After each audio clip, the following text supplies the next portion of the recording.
It was 53 years ago that this historic landmark, the National Assembly building, was opened to conduct the people's business. Now it has grown out of space and needs an urgent upgrade that will allow for the country's most important business to be carried out there for at least a few more years. The National Assembly on Independence Hill was built and constructed and inaugurated in 1970. So we're looking at 50 plus years without any major renovations. In addition to that, we're looking at a National Assembly, a legislature that has grown from when it was first inaugurated. Speaker of the House, Valerie Woods, says that the upgrade must include retrofitting that takes everyone's needs into account. Not too long ago, there was a passage of the Disabilities Bill, which was made into law. And that was a very clear and glaring example that our legislature, even though it speaks to the House of Representatives and it is the People's House of Representatives, is simply not accessible.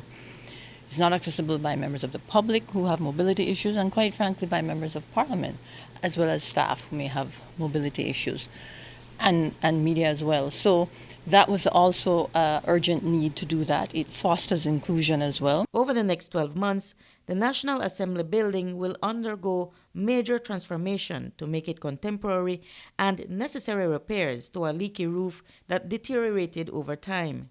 But to get the work done, a temporary venue had to be identified where the House meetings can be held.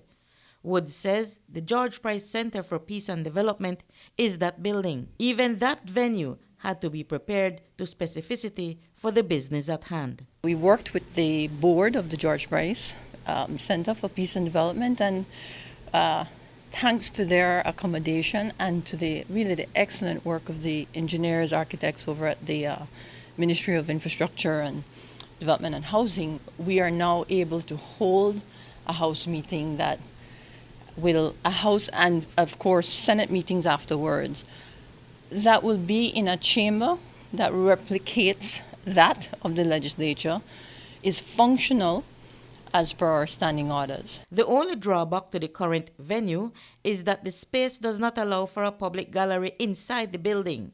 So come Friday, when the first House meeting will be held at the George Price Center, there will be no audience in attendance. The only option, quite frankly, to have persons present for the public gallery would be housing them under a tent outside with a big screen, but we're taking this on a case-by-case basis.